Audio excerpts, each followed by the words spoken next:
We're just getting ready to release the second book in the Necro series. And one of the comments I always got after I produced the first book was, wow, where did you get that artwork? And I get this from authors quite a bit. And so I wanted to do this video to share my journey on getting this artwork created.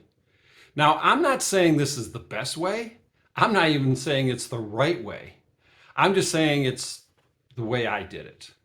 And if any of these ideas help you, awesome. So when I first started, I was an artist, I was a graphics artist, but I knew I wasn't going to be able to get that kind of look with the skills I had. So I needed to bring in a professional. But where do you find a professional that can do the work you want for your book and your vision? Because I had a very clear vision of what I wanted on this book. Well, somebody suggested I try Fiverr. Now, I never used Fiverr before, and I've heard good things about Fiverr, and I heard some bad things about Fiverr, but I figured I'd give it a try. So I jumped on Fiverr and I typed in fantasy artist. And wow, did I get a lot of results. I got about 150 results. Everything you can imagine. Now, this was a good thing and a bad thing. The good thing was I had lots of choices. The bad thing is it took me about 5 hours to go through those choices. Now, they all have examples of their work, and I just focused on looking for someone, the style of what I wanted. Were they into that particular type of artwork, that particular genre, and could they foresee my vision onto the book? Well, I narrowed it down to about 3. And then I started sending out some emails, discussing with them what I wanted to do in general terms, because I didn't want to waste a lot of their time, but what I wanted to do and what their cost would be and what their process was. And they were all really great in responding. So actually, my experience with Fiverr was quite good, was really quite good. So finally, I narrowed it down to one, which was Oscar Scalito, who goes by the name Uki in the web. And now I had to convey to him my vision. Now, Oscar lives in Colombia, and so that is quite a far away, and so we never could meet personally, and we just basically did things by email. So how do I give him my vision? Then I had a crazy idea. I sent him this photo. This is me standing in front of the mirror with a couple of drumsticks. Yes, as you can see, I'm a musician, and one of the instruments I play is drums. So I had a lot of drumsticks laying around, and I thought that those could be great substitutes for wands. So I sent him that, and I said, this is the pose. And then I knew it was a scene out of the book, so I sent him the scene out of the book so he could read it himself. So now he told me that he was going to send me 2 sketches, and he did. I don't have the first sketch because I remember opening the first sketch and went, that's not what I want.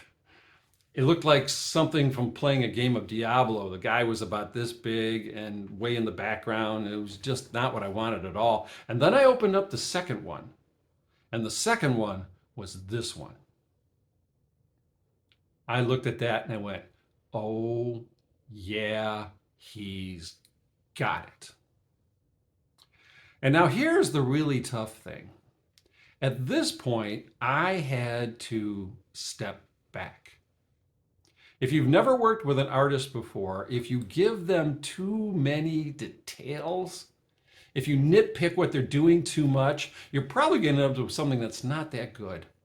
At some point, you've got to get out of the way and let their creative juices flow.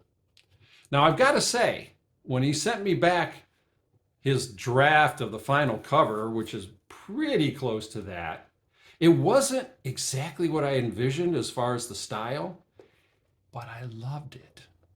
You see, because it looks like a painting. And one of the things in the book, which he didn't even get to read, one of the things in the book is that when a necromancer, because that's Timothy, and he's a necromancer, that when the necromancers pass on, that the great ones end up with a portrait in something called the Hall of the Fallen Dead. And I thought that would be what his image would look like.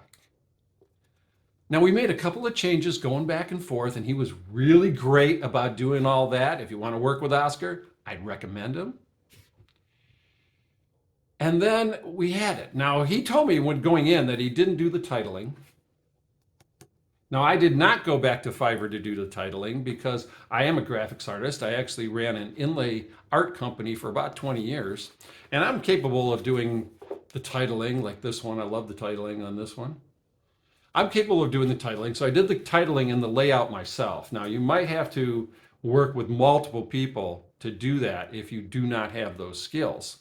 But if you do, if you can, if you work with Adobe or Corel or any of the other, I would say, quality graphics software companies, you can do a pretty good job.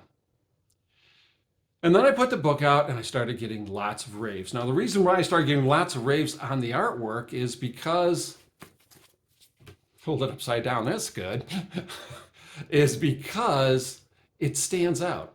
It's unique. It's different. And that's what I was really going for. And then, of course, when I came out with the second one, that's when I started getting the questions with how do I keep coming up with this kind of art? How do I keep coming up with stuff that looks this good? And I've had help.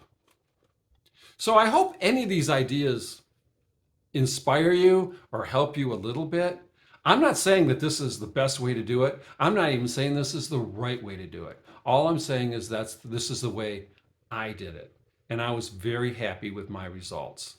So if any of this helps you, awesome.